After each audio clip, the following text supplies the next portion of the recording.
দেশে ঘোষণা করে দেওয়া হলো অমুক দিন আব্দুল্লাহ বিন তামিরকে এইভাবে মারা হবে। ইতিমধ্যে সারা দেশের মধ্যে কথা ছড়ায় গেছে, ঘটনা ছড়িয়ে গেছে। আব্দুল্লাহ বিন তামির একটা যুবক, তার সাথে কেউ নাই, অস্ত্র নাই। বাদশার সাথে তার এক তুমুল লড়াই শুরু হয়েছে।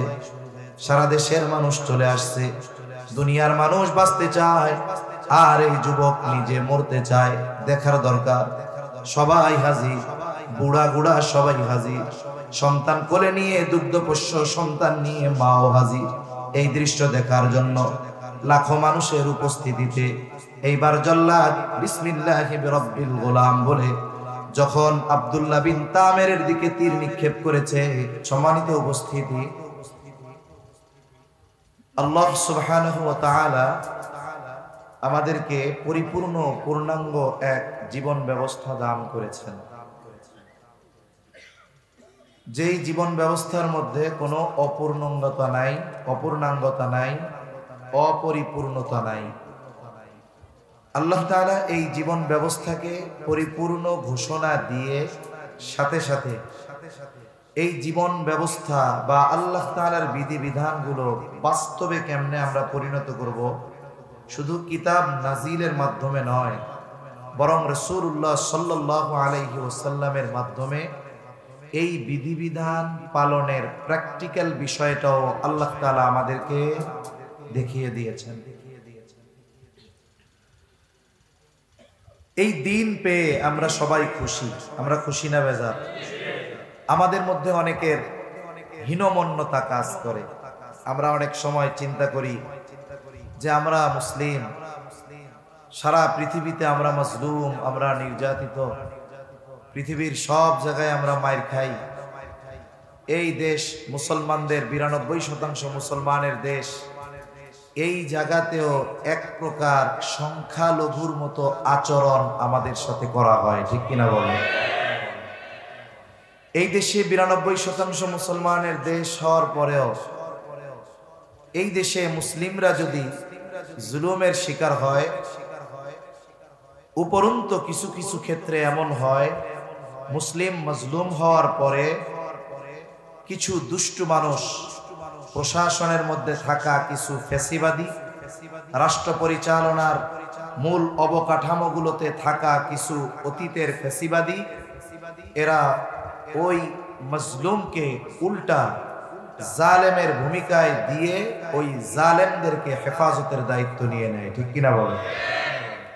কিন্তু মনে রাখতে হবে, আপনি যদি বিদেশি কোনো প্রভুকে খুশি রাখার জন্য এদেশের অধিকাংশ মানুষের বিপক্ষে যান, ইতিহাস দেখা লাগবে না, নিকট অতীতের ইতিহাস দেখলেই সব বুঝতে পারবেন। এজন্য মনে রাখতে হবে, এদেশে যারাই থাকতে চায়, এদেশের শাসন যারাই করতে চায়, রাষ্ট্রীয় ক্ষমতায় যদি সে টিকে থাকতে চায়, ইসলামের বিরুদ্ধে গিয়ে, মুসলমানদের বিরুদ্ধে গিয়ে, অধিকাংশ মানুষের বিরুদ্ধে গিয়ে কিছুকাল হয়তো টিকে থাকতে পারবে, কিন্তু চূড়ান্ত পতন হবে ইনশাআল্লাহ। সম্মানিত উপস্থিতি, সেজন্য হীনমন্যতার কোনো কারণ নাই, কারণ ইসলাম আল্লাহ সুবহানাহু ওয়া তাআলা বিজয়ী করেই পাঠিয়েছেন। আমরা যদি মনে করি যে ইসলামের বিজয়ের জন্য আমাদের ইসলামের সাথে থাকতে হবে, আমরা না হলে ইসলামের বিজয় হবে না, বিষয়টা এমন নয়। ইসলাম শুরু থেকেই বিজয়ী, বরং সৌভাগ্যবান তো সে হবে যে ইসলামের সাথে থাকবে। কারণ ইসলাম এমন এক জীবন দর্শন, এমন এক জীবন ব্যবস্থা, ইসলামের জন্য, আল্লাহর জন্য, রাসূলের জন্য ইসলামের সাথে থেকে কেউ যদি নিজের জীবন দিয়ে দেয়, সে হেরে যায় না, বরং সেও জয়ী। কারণ মানুষ মৃত্যুর মাধ্যমে পরাজিত হয় না, অনেক সময় মৃত্যুই চূড়ান্ত বিজয়কে ছিনিয়ে আনে, ঠিক কিনা বলেন? এই যে বৈষম্য বিরোধী আন্দোলন যেখান থেকে সূত্রপাত, এরপরে হাজারো তরুণের জীবন, রক্ত এই জমিনে প্রবাহিত হয়েছে, আল্লাহ তাআলা বিজয় দিয়েছেন, ঠিক কিনা বলেন? অতীতের ইতিহাস এরকম, ইসলামের জন্য জীবন দিয়েছে, এই জীবন দেওয়াই চূড়ান্ত বিজয়ের কারণ হয়েছে। কোরআনুল কারীমে একটা ঘটনা সূরাতুল বুরুজের মধ্যে, ঈসা আলাইহিস সালাতু ওয়াস সালাম দুনিয়া থেকে আল্লাহ তাআলা উঠায় নেবার পর আমার আপনার নবীজি দুনিয়ায় আসার আগে এই মধ্যবর্তী সময়ে এক জালেম বাদশা ছিল যার নাম ছিল ইউসুফ জুন্নাওয়াজ। সে নিজেকে খোদা দাবি করত। ওই সময়ে যারা খ্রিস্ট ধর্মের অনুসারী ছিলেন তাদের উপরে সে জুলুম, অত্যাচার, বিভিন্ন ধরনের কষ্ট তাদেরকে দেওয়া হতো। বাদশা ইউসুফ জুন্নাওয়াজের দরবারে একজন জাদুকর ছিলেন, জাদুকর। এই জাদুকর যখন বার্ধক্যে উপনীত হলেন তখন তিনি বাদশার কাছে আরজ করলেন, বাদশাহ, আমি তো জীবনের শেষ সময় অতিবাহিত করতেছি, আপনি আমাকে এমন একটা যুবক দেন যার মেধা ভালো হবে, আমি আমার এই জ্ঞান তাকে শিক্ষা দিয়ে যাব, জ্ঞান সংরক্ষিত থাকবে, পরবর্তীতে আপনি তার মাধ্যমে উপকৃত হবেন। ইউসুফ জুন্নাওয়াজ সারা দেশ খুঁজে একজন যুবককে তার অধীনে দিয়ে দিল যে এরে তুমি সব শিখাইয়া দিবা। যুবকের নাম হলো আব্দুল্লাহ বিন তামের। যুবক রাজপ্রাসাদে খুব আরাম আয়েশ ভোগ বিলাসের সাথে অবস্থান করে আর প্রতিদিন কিছু সময় ওই জাদুকরের কাছে গিয়ে জাদু শিখে আসে। তা তার যাওয়ার পথে একজন খ্রিস্ট ধর্মের পাদ্রী ছিলেন, গোপনে এক জায়গায় তিনি তার দিনই কিছু কাজ করতেন, গোপনে কিছু মানুষ তার কাছে যাওয়া আসা করত। আব্দুল্লাহ বিন তামের এই যাওয়া আসার পথে একদিন চিন্তা করলেন, আমি একটু এই লোকটার কাছে যাই, দেখি কি করে উনি। আব্দুল্লাহ বিন তামের যখন গেলেন, তার সাথে কথাবার্তা হলো। ওই ব্যক্তি তাকে তাওহীদের ধর্মের দাওয়াত দিল, আল্লাহর একত্ববাদের দাওয়াত দিল, ঈমানের দাওয়াত দিল। লোকটার কথা তার ভালো লাগছে। একটা সময় লোকটার কথার দ্বারা সে প্রভাবান্বিত হয়েছে। এইবার দুই জায়গায় যায়, জাদুকরের কাছেও যায়, এই লোকটার কাছেও যায়। মোটামুটি অবস্থা এমন, সে তাওহীদের দিকে, আল্লাহর একত্ববাদের দিকে ধাবিত হয়ে গেছে বেশি। কিন্তু পরিস্থিতির শিকার বাদশার দরবারে থাকে, তার কাছে যায়, কিন্তু তার ঈমান, আল্লাহর প্রতি বিশ্বাস তার অন্তরের মধ্যে সে গেঁথে নিয়েছে। একদিন সে যাচ্ছে, যাবার পথে একটা বাঘ রাস্তা আটকিয়ে রাস্তার উপরে বসে আছে। স্বাভাবিকভাবে কোনো কুকুর যদি খেপা হয়, ওই কুকুরের পাশ দিয়ে যাওয়াও মানুষ বিপজ্জনক মনে করে। এখন বাঘ রাস্তার উপরে বসা, এখন মানুষের চলাচলে বিঘ্ন হচ্ছে, ভয় পাইতেছে মানুষ। আব্দুল্লাহ বিন তামের একটা পরীক্ষা করার সুযোগ পেয়ে গেছে। আসলে হকের উপরে কে আছে, সত্যের উপরে কে আছে, এটা তার সুনিশ্চিত হওয়া দরকার। এইবার সে হাতে একটা পাথর নিয়েছে, পাথর, আল্লাহর পরিচয় তো লাভ করছে। এইবার সে আল্লাহ তাআলার কাছে বলতেছে, আয় আল্লাহ, পাদ্রীর ধর্ম যদি সত্য হয়, পাদ্রী যদি হকের উপরে থাকে, তাহলে এই পাথর দিয়ে বাঘকে আঘাত করব, এই আঘাতে যেন বাঘ মারা যায়। সে এবার সুনিশ্চিত হতে চায় আসলে পাদ্রী যে তাওহীদের ধর্মের দাওয়াত দেয় এটা সত্য নাকি মিথ্যা। এইবার সেই কথা বলে, আল্লাহ, পাদ্রীর ধর্ম যদি সত্য হয়, এই পাথরের আঘাতে যেন বাঘ মারা যায়। এইবার বিসমিল্লাহ বলে হাতের সেই পাথরটা বাঘের দিকে নিক্ষেপ করলো।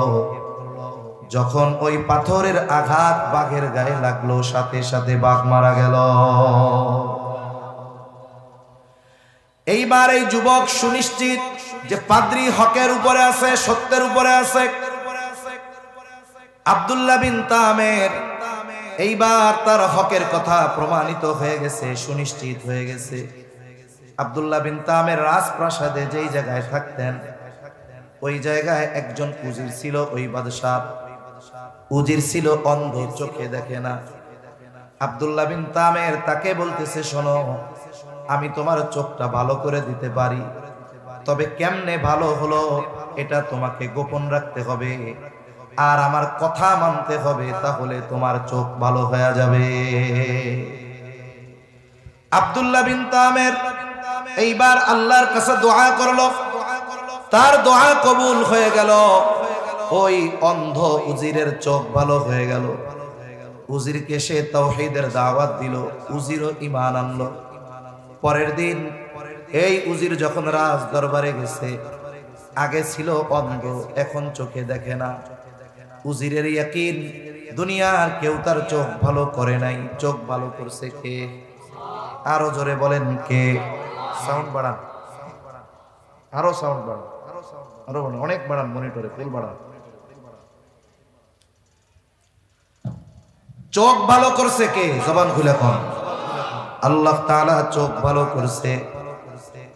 ওই লোক যখন রাজ দরবারে গেছে, বাদশাহ তারে জিজ্ঞাসা করে, তোমার চোখ কেমনে ভালো হইল? তুমি না অন্ধ ছিলা? এইবার জজবায় ওই লোকটা জবাব দিয়ে দিয়েছে যে আমার চোখ ভালো করেছে আল্লাহ। আব্দুল্লাহ বিন তামির তাকে বলছে, খবরদার, এই কথাগুলো কিন্তু বাদশার সামনে প্রকাশ করা যাবে না। কিন্তু উজির যখন প্রকাশ করে দিয়েছে আমার আল্লাহ আমার চোখ ভালো করছে, বাদশাহ এবার বলে, বল আমি তোর আল্লাহ, আমি তো তোর চোখ ভালো করি নাই, কোন আল্লাহ তোর চোখ ভালো করছে? এইবার উজিরের উপরে নির্যাতন। উজির স্বীকার গেল যে আব্দুল্লাহ বিন তামির সে আমাকে তাওহীদের ধর্মের দাওয়াত দিয়েছে, একত্ববাদের দাওয়াত দিয়েছে, আমি ঈমান এনেছি। এইবার আব্দুল্লাহ বিন তামিরের উপরে জুলুম। লম্বা কথা সংক্ষিপ্ত সারে বলি, আব্দুল্লাহ বিন তামিরের উপরে জুলুম। চিন্তা করতেছে, দুধ কলা দিয়া আমি আমার ঘরে সাপ পুষতেছি, এটা হলো কথার কথা, কিন্তু সাপ কিন্তু কলা খায় না, সব কলা খায়, এটা কথার কথা আর কি। আব্দুল্লাহ বিন তামিরকে এইবার বাদশাহ তার জন্য পথের কাটা মনে করতেছে। আব্দুল্লাহ বিন তামির যেহেতু পথের কাটাকে সরায় দিতে হবে, তা না হলে তার খোদাই প্রতিষ্ঠিত হবে না, এক লড়াই তাদের মধ্যে শুরু হয়ে গেছে। আব্দুল্লাহ বিন তামিরকে একদল লোক দিয়ে পাঠায়া দেওয়া হলো উঁচু পাহাড়ের উপর, যে যাও ওখান থেকে তাকে ফালায়া দিবা, পাথরের আঘাতে সে যেন ক্ষত বিক্ষত হয়ে মরে যায়। একদল মানুষ তাকে নিয়ে পাহাড়ের উপরে চলে গেছে। আব্দুল্লাহ বিন তামির, দুনিয়ার কেউ যদি তার নাও থাকে, যিনি আছেন তিনি কে? আল্লাহ রাব্বুল আলামিন পাহাড়ে কম্পন সৃষ্টি করে দিয়েছেন।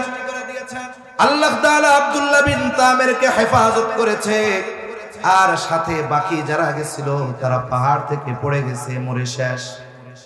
সুস্থতার সাথে আব্দুল্লাহ বিন তামির উপস্থিত বাদশার দরবারে। বাদশাহ অবাক হতবাক, কি ব্যাপার? তোমারে না মারতে পাঠাইলাম, তোমার সাথে যারা গেছে তারা কোথায়? বলে, আল্লাহ আমাকে হেফাজত করেছে, বাঁচিয়েছে, যারা গেছে তারা সবাই খতম হয়ে গেছে। এইবার আরেক দলকে পাঠাইছে, যাও একে নিয়ে সমুদ্রের মধ্যে ফালায়া দিবা। একদল মানুষ আব্দুল্লাহ বিন তামিরকে নিয়ে নৌকায় সমুদ্রের ভেতরে নিয়ে গেছে। আল্লাহ তাআলা ওই জায়গা থেকেও আব্দুল্লাহ বিন তামিরকে হেফাজত করেছে। নৌকা ডুবিতে তাকে যারা মারতে গেছে তারা সবাই শেষ। সুস্থ অবস্থায় আব্দুল্লাহ বিন তামির বাদশার সামনে হাজির। বাদশা বলে, তুমি বাঁচলা কেমনে? তোমারে না মারতে পাঠাইলাম। আব্দুল্লাহ বিন তামির আবার বলে, আমাকে বাঁচিয়েছেন আল্লাহ। তোমার সাথে যাদেরকে পাঠিয়েছি তারা কোথায়? বলে, তারা সবাই শেষ। আব্দুল্লাহ বিন তামিরকে বারবার হত্যার চেষ্টা করেও বাদশাহ হত্যা করতে পারে না। এবার আব্দুল্লাহ বিন তামির বলে, বাদশাহ তুমি তোমার পদ্ধতি যতই অবলম্বন করো না কেন, আমাকে হত্যা করতে পারবা না। তবে আমি একটা পদ্ধতি তোমাকে বলে দেই, এই পদ্ধতি যদি তুমি অবলম্বন করো তাহলে তোমার মনোবাসনা পূরণ হবে। আব্দুল্লাহ বিন তামিরকে বলে, বলো কোন পদ্ধতি? তুমি যদি আমাকে মারতে চাও, গোটা দেশে এলান করে দিবা, নির্ধারিত একটা জায়গায় সকলকে জড়ো হতে বলবা, সকলের উপস্থিতিতে তোমার জল্লাদ আমার দিকে তীর নিক্ষেপ করবে। তবে একটা শর্ত, এই তীর মারার সময় বলতে হবে বিসমিল্লাহি বিরব্বিল গোলাম। এই গোলাম, এই যুবকের রবের নামে তীর মারতেছি, আল্লাহর নামে তীর মারতেছি, যে এই রবের, এই যুবকের রব, এই যুবকের রব আল্লাহর নামে তীর মারতেছি।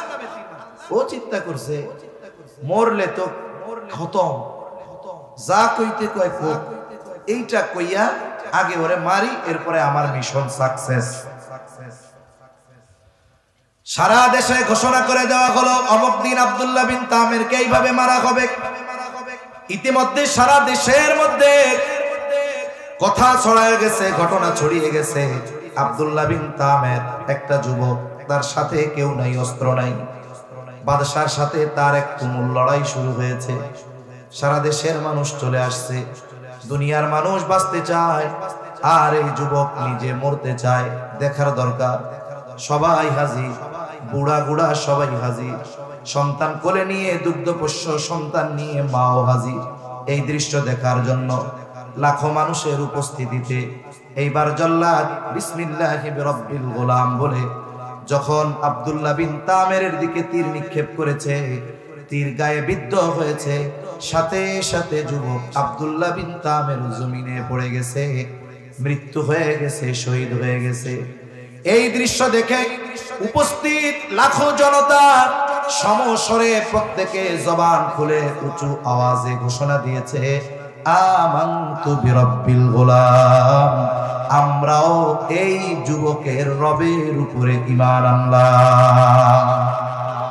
তাহলে এই যুবকের মিশন কি ছিল? যুবকের মিশন ছিল মানুষদের কাছে ঈমানের দাওয়াত পৌঁছে দেওয়া।